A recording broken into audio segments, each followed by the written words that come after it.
Good morning, hello. If you are looking for what I hope is going to be a pretty calm, typical homeschool day in the life of a mother of four, you have come to the right place. Right now, it is about 8:30. I am chilling on the patio with my youngest, Oliver.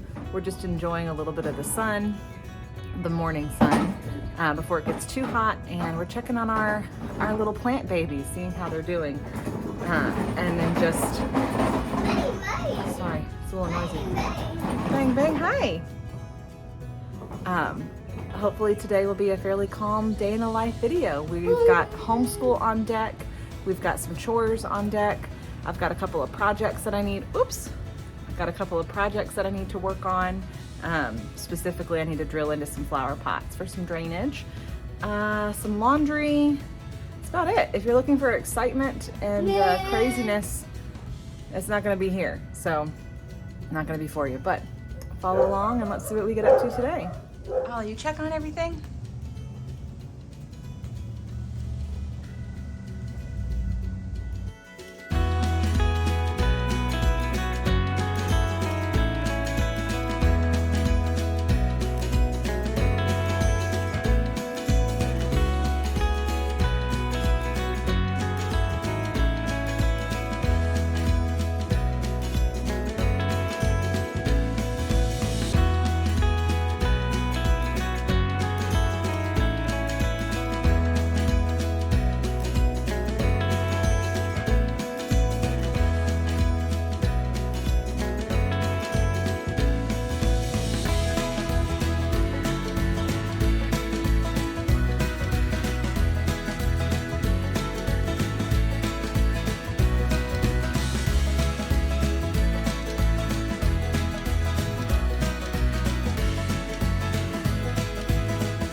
Are you helping me wash some dishes?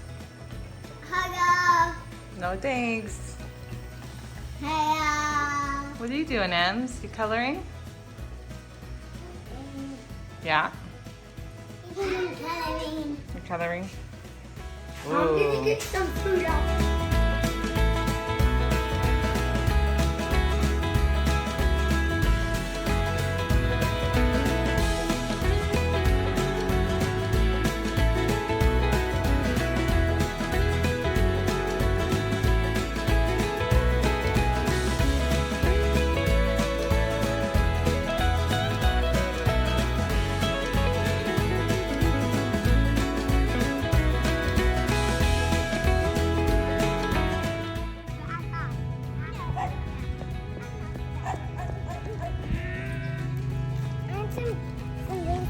You to fill up? I need some race gas and some race tires and flower tires. All right. You got your gas, your tires? Tires. All right, your go. I at least I racer ones. All right, you need some gas too?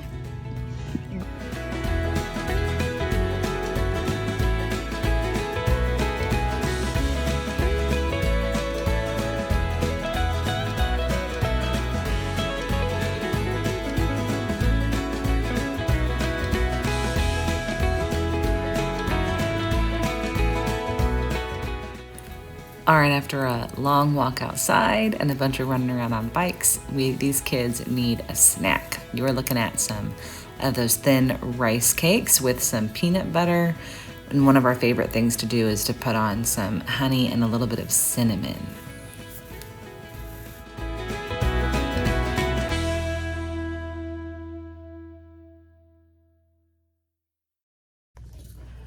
Okay, so we have been out for a walk. The kids took their bikes and I took this really awesome, it's called a Wonderfold wagon. If you've got more than a couple of kids, I highly recommend it because it's a lot easier, especially when the kids grow out of the stroller. They just seem to be, they don't want to be as constricted. And the Wonder Wagon it's like a pack and play on wheels. It's the most amazing thing. And whenever we go out, that way, let's try this again. The Wonderfold wagon is awesome. If you've got a bunch of kids or kids that have outgrown a stroller, the Wonderfold wagon is great because it gives them a chance to be contained and you to like push them and help them move faster without having to have some huge stroller. It's essentially like a pack and play on wheels is all it is. And frankly, it's genius. So I'm a big fan of our Wonderfold wagon. We took it out for a walk. We found, I had the sneaky suspicion that Oliver, the baby, wasn't feeling very well. And Ian like definitely is not. So he's actually laying down for a nap right now to rest himself. Typically he's always down to like go and run and play, and it's not happening for him. We were planning for a low-key day today, so that doesn't really change our plans much, but it just means that I'll definitely have to like be checking in on him throughout the day to kind of see how he's doing and monitoring him. So we have had snack.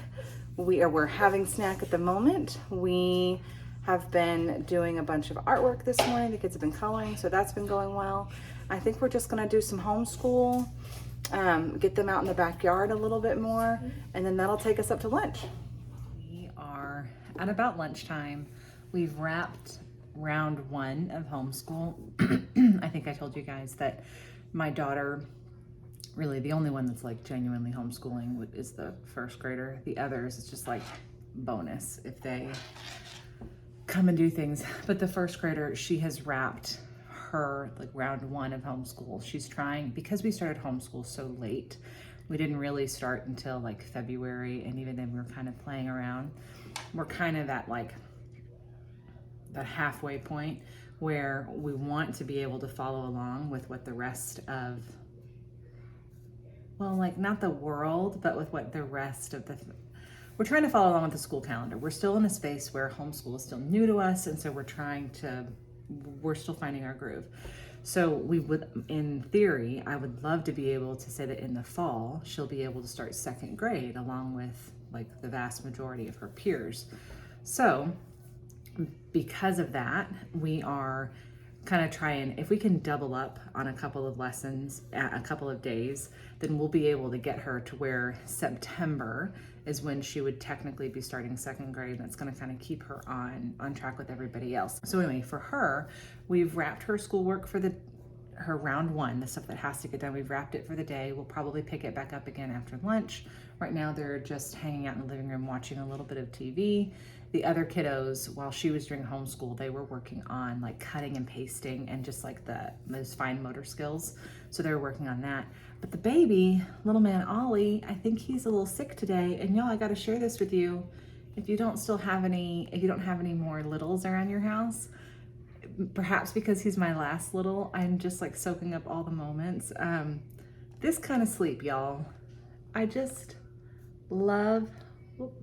There it is. I just love the fact that we can sleep with our arms. Oh, come on.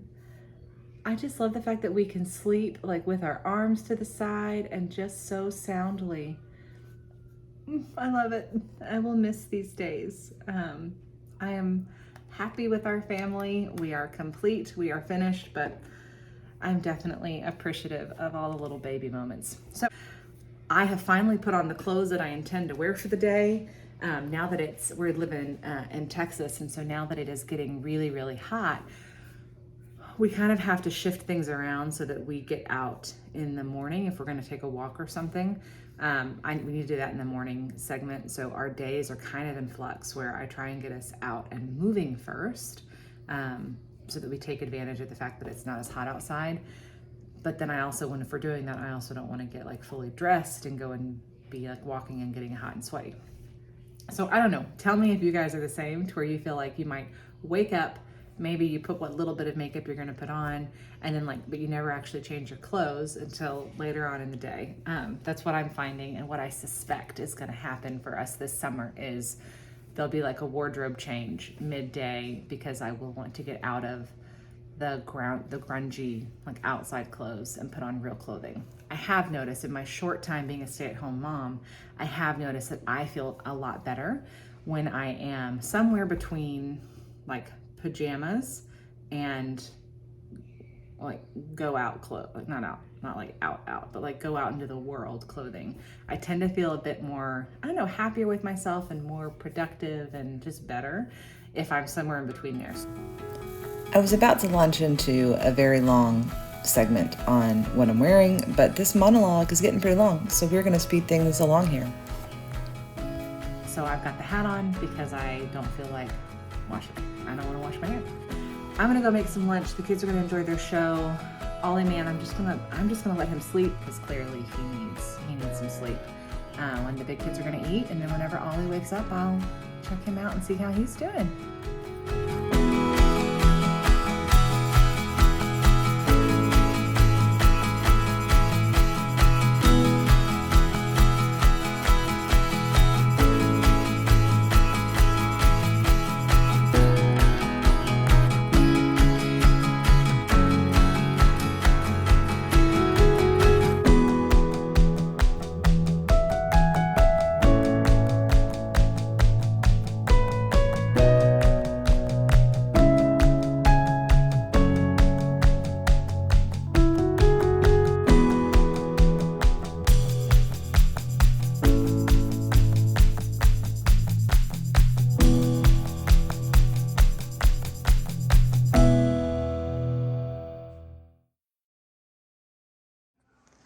All right, so here's lunch. It is a very simple, I call them paninis, but they are just glorified sandwiches that are heated up. We've got 2 that are peanut butter and jelly, and then 1 that's got some turkey and salami and mustard on it. And then we've got some vegetables here, and then we've got some oranges and some pickles. So a really simple little lunch to throw together, but that's still kind of complete for them. One hack that I want to tell you all about that we do is, rather than like forcing the kids to eat vegetables that they don't want, one thing that we've learned to do, especially because we've got 4, is we will always have a choice. We will always offer 2 vegetables. And the rule in our house is you have to eat your vegetables before you move on to anything else. That way it happens, and that way you're not sitting there potentially like at the table for hours and hours and hours, which is what I remember doing when I was a child. So for any of you that have challenges getting your kids to eat veggies, try to offer them a choice, so they at least feel like they get an option between like broccoli and Brussels sprouts or whatever that looks like, and then have them eat it first. And that's like it's like a stage gate. They can't get to the good stuff. They can't get to the rest of the meal until they've had their vegetables. Now, one other thing that we do is we let them serve themselves, but if we notice that that's being abused, like if they're only serving themselves like a cucumber slice, well, then that's just not fair, and then mom and dad will serve you a spoonful. But for the most part, they serve themselves and they get it and they know, and they move on. So.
Guys, it is about 4:30.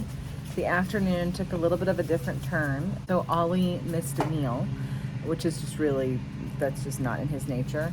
He is a very dedicated eater. But he had a fever, and then this afternoon I was able to get through another round of homeschool with my oldest, which is awesome. She did really well. The other kids did pretty good at quiet time. They didn't nap. They just had quiet time in their rooms, but they did well with that.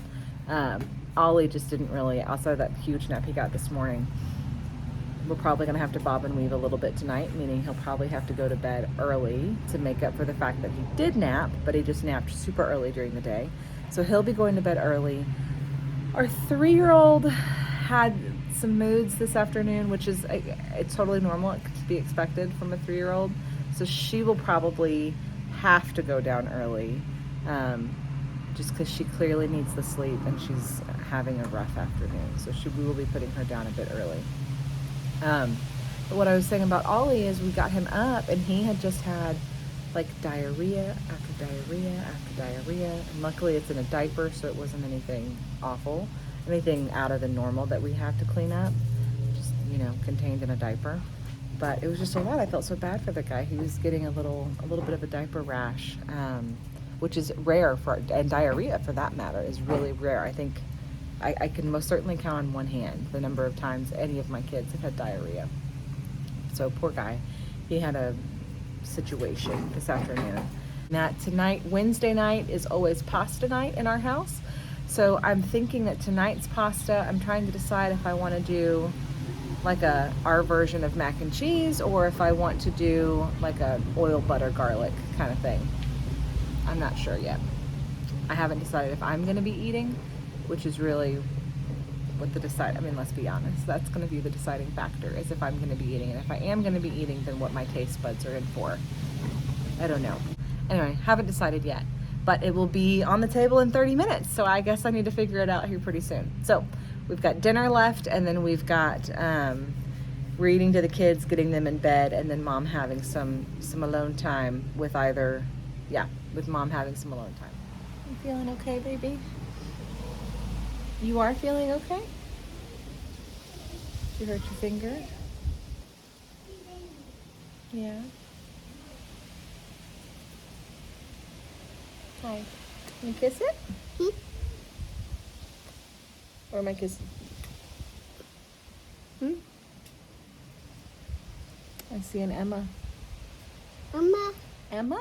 Okay, so dinner has come and gone. We ended up going with macaroni and cheese. The baby is already down. I was telling you, he really isn't feeling well. He didn't want to eat, so he just seemed like he needed more sleep than anything else. So he is sleeping now. Excuse me. The kids are putting on their pajamas at the moment. They are tidying up from this afternoon. We are going to brush teeth, and in a few minutes we're going to read some books, and then we're going to go to bed. We are navigating something new that we need to tweak and make some changes for. Our girls, we have a 6-year-old and a currently 3-year-old, soon to be 4. They are starting to sleep together for a couple of different factors, but either way, they're starting to sleep together.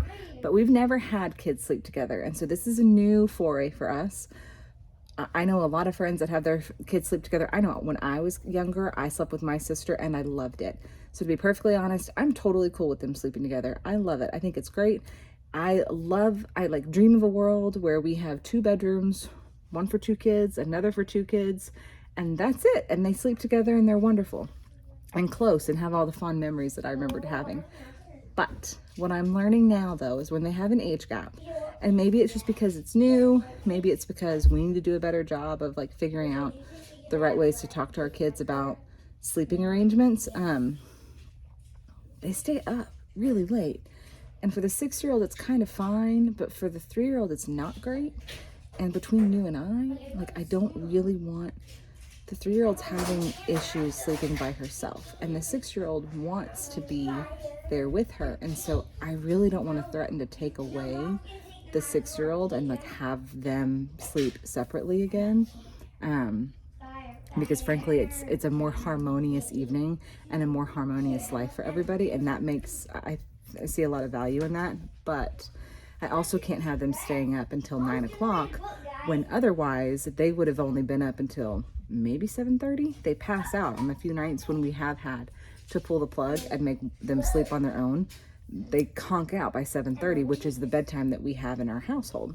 So anyways, I need to figure something out. I've heard some folks tell me things like have one child go to bed before the other, and so do a staggered approach, which makes sense. We haven't really figured out how to execute that well, and what to do with the kiddo that's not going to bed yet. Anywho, so if you all have any feedback or comments on that, I would love to hear it, because I want to make this a success.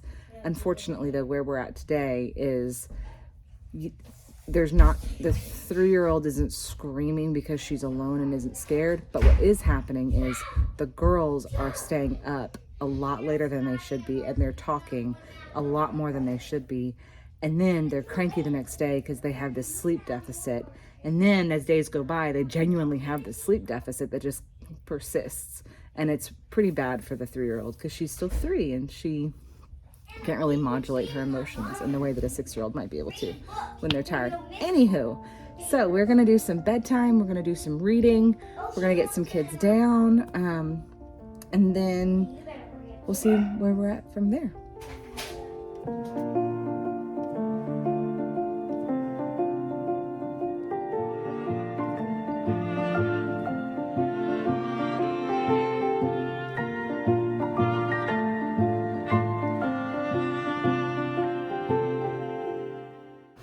All right, you guys, we are going to end the vlog here. Thanks so much for watching, and we can't wait to see you next time.